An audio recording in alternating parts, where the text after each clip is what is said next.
মাননীয় স্পিকার, আমাদের সরকার দলীয় জোটের একজন বন্ধু উনি অনেক কথা বললেন, অন্তর্বর্তী সরকারের দায়টায় দিলেন। তো ওনারা এখন সরকারের পার্ট, প্রতিমন্ত্রী হয়েছেন, ওনাদের আন্দোলনের ফসল। তো জুলাই নিয়ে যতটুকু কাজ মাননীয় স্পিকার অন্তর্বর্তী সরকারই এখন পর্যন্ত করেছে, সেটাই আমরা এখন পর্যন্ত আছে, কিন্তু এটা পর্যাপ্ত আমরা এটাও বলি না। কিন্তু এই সরকার এর থেকে বেশি করে তারপরে কথা বলুক যে তারা জুলাই গণঅভ্যুত্থান নিয়ে কাজ করছে। বাজেটে ভাতা দেওয়া হয়েছে, এটা অন্তর্বর্তী সরকারের সময় সিদ্ধান্ত নেওয়া, তারা এবার এটা কন্টিনিউ করেছে, যেন তাদেরকে ধন্যবাদ দিচ্ছি। জাদুঘর, সেটাও অন্তর্বর্তী সরকারের সময় উদ্যোগ নেওয়া, ট্রাইব্যুনাল বলেন, সব কিছুই। তো আমরা আশা করব এটাও পর্যাপ্ত না, ওনারা পর্যাপ্ত উদ্যোগ নেবেন, সেটা আমরা আশা করছি। মাননীয় স্পিকার, আমরা দল হিসেবে আওয়ামী লীগের বিচার চাই। ট্রাইব্যুনালে দল হিসেবে আওয়ামী লীগের বিচার করা হবে, যেই দল ইতিহাসে দুইবার সুযোগ পেয়ে এদেশে গণহত্যা করেছে, এদেশে গণতন্ত্রকে হত্যা করেছে এবং এদেশের সকল প্রতিষ্ঠান ধ্বংস করেছে, লুটপাট করেছে। আমরা বাকশালের কথা জানি, ইতিহাস থেকে পড়েছি, এবং জুলাই গণঅভ্যুত্থান সহ গত 16 বছর আমরা সচক্ষে দেখেছি। এবং জুলাই গণঅভ্যুত্থানের যে হত্যাকাণ্ডের সাথে জড়িত, তার বিচার দল হিসেবে আওয়ামী লীগকে করতে হবে। শেখ হাসিনার মামলার রায় হয়েছে, আমি নিজেও একজন সাক্ষী, জানি না সরকার দলীয় বন্ধু কেউ সাক্ষী আছেন কিনা। সেই মামলার রায় কার্যকর করার জন্য দ্রুত সময়ের মধ্যে দিল্লির সাথে মাননীয় স্পিকার। ধন্যবাদ।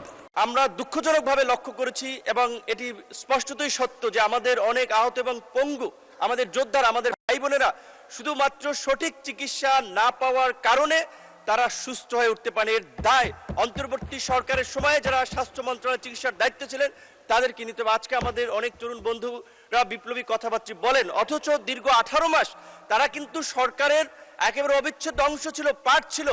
এই বিচার কিংবা এই আহতদের ক্ষতিপূরণ, তাদের কল্যাণের জন্য তারা সঠিক পরিকল্পনা নেয়নি, এটা অত্যন্ত দুঃখজনক। এমনকি আমরা দেখেছি এই জুলাই গণঅভ্যুত্থানে আহতদের তালিকা নিয়েও একটি নয়ছয় করা হয়েছে। কাজী মুক্তিযোদ্ধা মন্ত্রী যিনি এই জুলাই অধিদপ্তরের দায়িত্ব আছেন, আমি অনুরোধ করব শুধুমাত্র এই 36 দিনের আন্দোলন নয়, গত এই 17 বছরের আন্দোলন সংগ্রামে আহত পঙ্গুত্ব বরণকারী প্রত্যেকটি ব্যক্তিকে রাষ্ট্রের পক্ষ থেকে তালিকা করে ক্ষতিপূরণ দিতে হবে। এবং আওয়ামী লীগের প্রশ্নে, বাংলাদেশের পররাষ্ট্রনীতির প্রশ্নে বাংলাদেশের সাথে ভারতের সম্পর্ক কি হবে, এই বিষয়ে সরকারি দল এবং বিরোধী দলের একটি নীতিগত সমঝোতা রাষ্ট্রের স্বার্থে প্রয়োজন। এই আহ্বান রেখে আমি আমার বক্তব্য শেষ করছি। আল্লাহ হাফেজ। ধন্যবাদ মাননীয় প্রতিমন্ত্রী। বক্তব্য রাখবেন মাননীয় বিরোধী দলীয় চিফ হুইপ জনাব মোহাম্মদ নাহিদ ইসলাম। আপনার সময় 7 মিনিট। ধন্যবাদ আপনাকে। বিসমিল্লাহির রহমানির রহিম। মাননীয় স্পিকার, আপনাকে ধন্যবাদ। জুলাই গণঅভ্যুত্থান এবং তৎকালীন গণহত্যার বিচার সংশ্লিষ্ট আলোচনা সুযোগ করে দেওয়ার জন্য মাননীয় স্পিকার এবং জাতীয় সংসদের সকল সদস্যদেরকে ধন্যবাদ জানাচ্ছি। জুলাই গণঅভ্যুত্থানের 2 বছর আমরা পার করতে যাচ্ছি, এটা জুলাই মাস চলমান। আমি জুলাই গণঅভ্যুত্থানের সকল শহীদ এবং আহত ভাই বোনদেরকে শ্রদ্ধার সাথে স্মরণ করছি এবং স্মরণ করছি জুলাই গণঅভ্যুত্থানে ছাত্র, তরুণ সহ সকল পেশাজীবী মানুষ যারা অংশ নিয়েছেন, দেশে বিদেশে, রাজনৈতিক অরাজনৈতিক যারাই সেখানে ভূমিকা রেখেছেন, ত্যাগ স্বীকার করেছেন, তাদের সবাইকে আজকের এই দিনে আমি স্মরণ করছি। আজকে মাননীয় স্পিকার 14 জুলাই, আজকের দিনটিও একটি ঐতিহাসিক দিন। এই 14 জুলাই 2024 সালে বৈষম্যবিরোধী ছাত্র আন্দোলনের নেতৃত্বে সেই সময়ের রাষ্ট্রপতি এবং দুঃখজনকভাবে এখনকারও যিনি রাষ্ট্রপতি, তার কাছে আমরা একটা স্মারকলিপি দিয়ে এসেছিলাম। সেটা ছিল সেই দিনের কর্মসূচি 14 জুলাইয়ের। এবং আমরা দেখলাম যে 14 জুলাই রাতেই তৎকালীন ফ্যাসিস্ট শেখ হাসিনা, তৎকালীন অবৈধ প্রধানমন্ত্রী, তিনি চীন সফর থেকে দেশে এসেই এই আন্দোলনরত শিক্ষার্থীদের নিয়ে একটা কটূক্তি করেন, তাদেরকে রাজাকারের নাতিপুতি বলে আখ্যা দেন। এবং সেই রাজাকারের বিরুদ্ধে, সেই আখ্যার বিরুদ্ধেই শিক্ষার্থীরা, বিশেষত নারী শিক্ষার্থীরা ঢাকা বিশ্ববিদ্যালয়ের রোকেয়া হল সহ সারা বাংলাদেশের সকল ক্যাম্পাস থেকে ছাত্রছাত্রীরা বের হয়ে তুমি কে আমি কে রাজাকার রাজাকার কে বলেছে স্বৈরাচার স্বৈরাচার স্লোগানে মুখরিত করেছিল বাংলাদেশ। সেদিন থেকেই জুলাই গণ অভ্যুত্থান একটা রাজনৈতিক চরিত্র লাভ করে এবং আমরা পরবর্তী ঘটনাসমূহ সবকিছু জানি। তো অন্তর্বর্তী সরকারের সময় এই দিনকে জুলাই উইমেন্স ডে হিসেবে পালন করা হয়েছিল। এই সরকার চাইলে এই দিনটা আজকে স্মরণ করতে পারতেন, পালন করতে পারতেন, কারণ জুলাই গণ অভ্যুত্থানের নারীদেরকে আমাদের স্বীকৃতি দিতে হবে, স্মরণ করে যেতে হবে। তাদের আত্মত্যাগ কোনোভাবেই আমরা ভুলতে পারবো না। ফলে এখনো সময় আছে সরকার চাইলে নারীদের নিয়ে এরকম, আমি জানি না তারা অলরেডি এরকম পরিকল্পনায় আছে কিনা। যেহেতু আজকে মূলত বিচার নিয়ে আমাদের প্রধান ফোকাস, বিচার নিয়ে অলরেডি কথা বলেছেন আক্তার হোসেন, আইনি জায়গা থেকে কথা বলেছেন। তো জুলাই গণ অভ্যুত্থান নিয়ে আমরা দেখছি মাননীয় স্পিকার এখনো ষড়যন্ত্র, জুলাই গণ অভ্যুত্থানের ব্যাখ্যা, মুক্তিযুদ্ধের সাথে তুলনা, কে ছোট কে বড়, ষড়যন্ত্র, নানান ব্যাখ্যা আসতেছে। এবং ফ্যাসিস্ট আওয়ামী লীগ এবং ভারতীয় মিডিয়া এই জুলাই গণ অভ্যুত্থানকে শুরু থেকেই ডিফেমিং করে গিয়েছিল, বিরুদ্ধে অবস্থান নিয়েছিল। কিন্তু মাননীয় স্পিকার দুঃখ লাগে যখন জুলাই গণ অভ্যুত্থানে আমাদের শরিক বা প্রধান স্টেক হোল্ডারও যদি বলি, রাজনৈতিক দল হিসেবে বিএনপি এবং এই সংসদে উপস্থিত আছেন তাদের সরকার দলীয় কিছু কিছু এমপি এই গণ অভ্যুত্থানের বিরুদ্ধে কথা বলছে। জুলাই গণ অভ্যুত্থান কি ডিজাইন ছিল না ষড়যন্ত্র ছিল মাননীয় স্পিকার ওনারা জানেন না। ওনারা জানেন না কে কিভাবে আন্দোলনে এসেছিল, কে কখন মারা গিয়েছে, স্নাইপার ছিল কি ছিল না ওনারা জানেন না। তো মাননীয় স্পিকার, তো যারা জানেন, যারা মাঠে ছিল তাদের থেকে জেনে নিতে পারেন উনি, কিন্তু এই ধরনের বক্তব্যের আমরা কঠোর নিন্দা এবং প্রতিবাদ জানাই।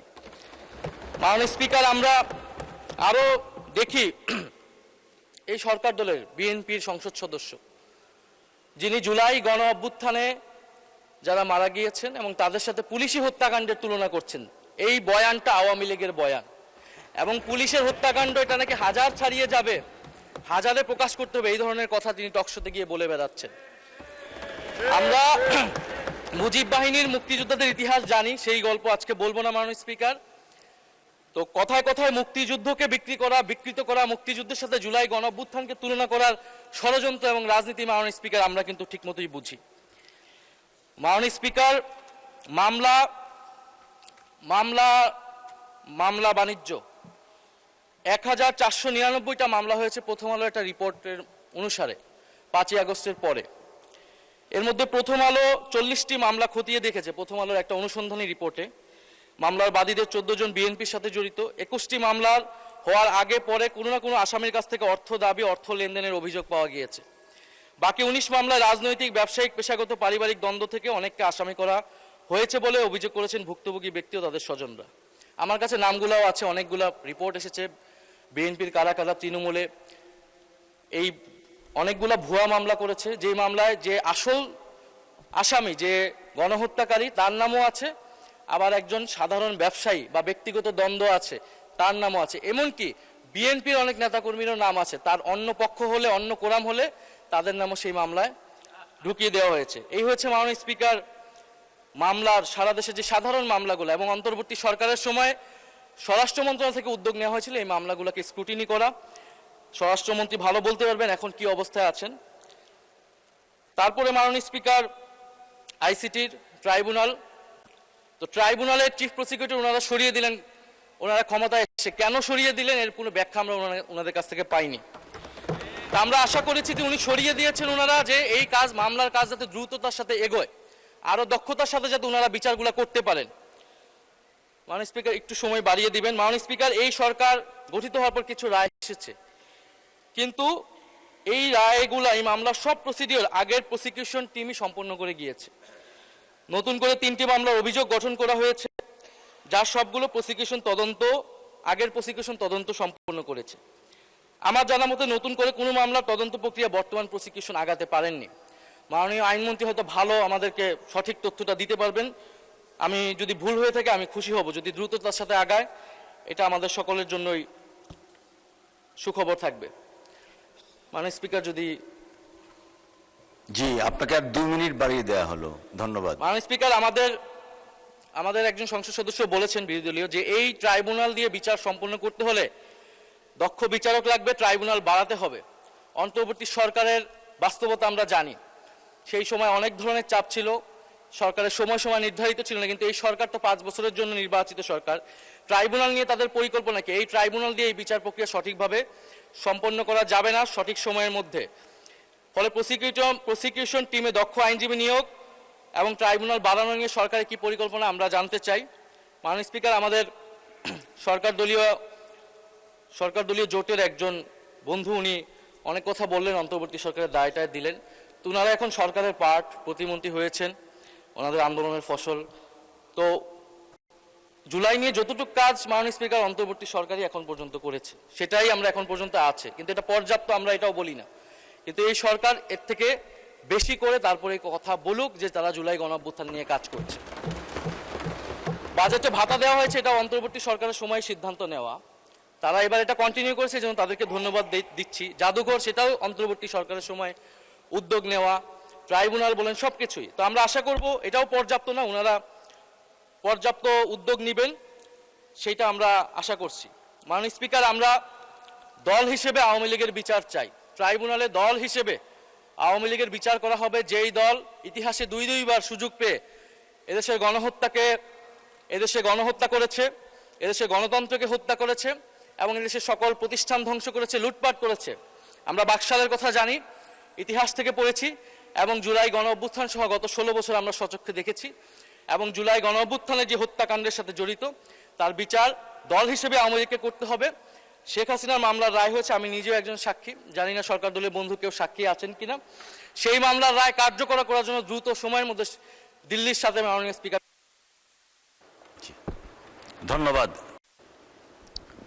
ধন্যবাদ মাননীয় সদস্য। বক্তব্য রাখবেন মাননীয় প্রতিমন্ত্রী, পটুয়াখালী 3 আসন থেকে নির্বাচিত মাননীয় সদস্য জনাব মোহাম্মদ নুরুল হক। আপনার সময় 5 মিনিট। ধন্যবাদ। বিসমিল্লাহির রহমানির রহিম। মাননীয় স্পিকার, আপনাকে ধন্যবাদ। আপনার মাধ্যমে মাননীয় সংসদ সদস্য আক্তার হোসেনকেও ধন্যবাদ, তিনি বিষয়টি আজকের সংসদের সকলের দৃষ্টিতে এনেছেন। আমরা সকলেই একথা সংসদের শুরু থেকেই বলে আসছি, স্বীকার করে আসছি যে দীর্ঘ 17 বছরের ধারাবাহিক আন্দোলন সংগ্রামের মাধ্যমে এই জুলাইয়ের ঐতিহাসিক গণ অভ্যুত্থান এবং যেই গণ অভ্যুত্থান পরবর্তী আজকের এই সংসদের অনেক দায় আছে দেশের প্রতি এবং বিশেষ করে তরুণ প্রজন্মের প্রতি।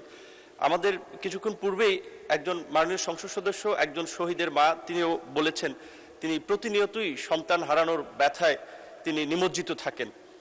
এবং আমাদের এই সংসদের মাননীয় প্রধানমন্ত্রী থেকে বিরোধী দলীয় নেতা, প্রত্যেকটি সংসদ সদস্যই এই গত 17 বছরের এই ফ্যাসিবাদী দুঃশাসনের একেবারেই প্রত্যক্ষদর্শী।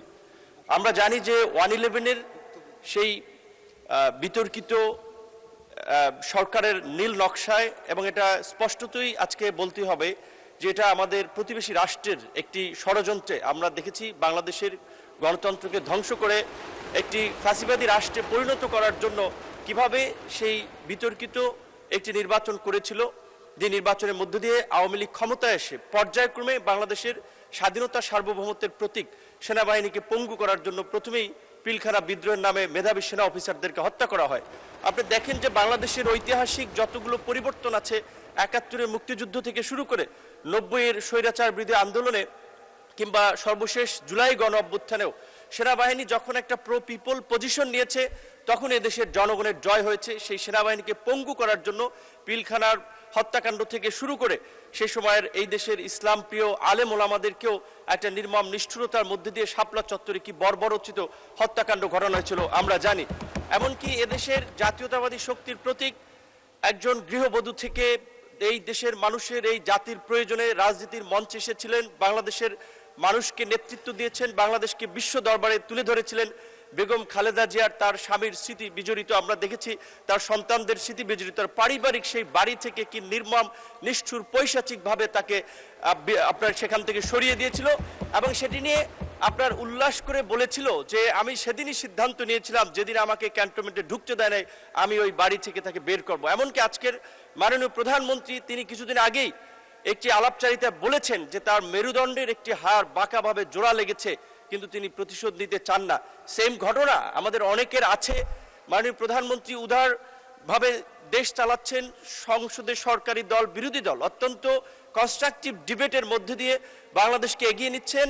আমি একজন সংসদ সদস্য হিসেবে আমিও আজকে মাননীয় প্রধানমন্ত্রী সহ সকলের কাছে বিনীত অনুরোধ করব যে একটি রাজনৈতিক সমঝোতার মধ্যে দিয়ে অবশ্যই এই ফ্যাসিবাদের বিচার নিষ্পত্তির প্রশ্নে আমাদেরকে ঐক্যমত হতে হবে এবং বাংলাদেশে ভবিষ্যতে যেন কোনো ফ্যাসিবাদী শক্তি ক্ষমতায় না আসতে পারে, কেউ যেন জনগণের উপরে এই ধরনের গণবিরোধী অবস্থান নিয়ে গুম খুন হত্যাযজ্ঞ না চালাতে পারে, তার জন্য আওয়ামী লীগের একটা দৃষ্টান্তমূলক বিচার রাজনৈতিক দল হিসেবে অবশ্যই করতে হবে এবং এই বিচারে যারা অভিযুক্ত হবে তাদের সম্পত্তি ক্রোক করে, তাদের সম্পত্তি বাজেয়াপ্ত করে ক্ষতিগ্রস্ত পরিবারকে পুনর্বাসন করতে হবে।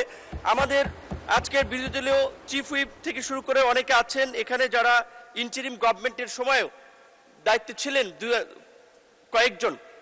আমরা দুঃখজনকভাবে লক্ষ্য করেছি এবং এটি স্পষ্টতই সত্য যে আমাদের অনেক আহত এবং পঙ্গু আমাদের যোদ্ধারা, আমাদের ভাই বোনেরা শুধুমাত্র সঠিক চিকিৎসা না পাওয়ার কারণে তারা সুস্থ হয়ে উঠতে পারে। এর দায় অন্তর্বর্তী সরকারের সময়ে যারা স্বাস্থ্য মন্ত্রণালয়ের চিকিৎসার দায়িত্বে ছিলেন তাদেরকে নিতে হবে। আজকে আমাদের অনেক তরুণ বন্ধুরা বিপ্লবী কথাবার্তা বলেন, অথচ দীর্ঘ 18 মাস তারা কিন্তু সরকারের একেবারে অবিচ্ছেদ্য অংশ ছিল, পার্ট ছিল।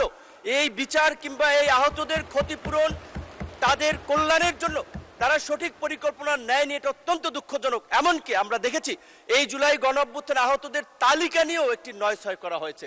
কাজী মুক্তিযোদ্ধা মন্ত্রী যিনি এই জুলাই অধিদপ্তরের দায়িত্ব আছেন, আমি অনুরোধ করব শুধুমাত্র এই 36 দিনের আন্দোলন নয়, গত এই 17 বছরের আন্দোলন সংগ্রামে আহত পঙ্গুত্ব বরণকারী প্রত্যেকটি ব্যক্তিকে রাষ্ট্রের পক্ষ থেকে তালিকা করে ক্ষতিপূরণ দিতে হবে এবং আওয়ামী লীগের প্রশ্নে, বাংলাদেশের পররাষ্ট্রনীতির প্রশ্নে বাংলাদেশের সাথে ভারতের সম্পর্ক কি হবে এই বিষয়ে সরকারি দল এবং বিরোধী দলের একটি নীতিগত সমঝোতা রাষ্ট্রের স্বার্থে প্রয়োজন। এই আহ্বান রেখে আমি আমার বক্তব্য শেষ করছি। আল্লাহ হাফেজ। ধন্যবাদ মাননীয় প্রতিমন্ত্রী।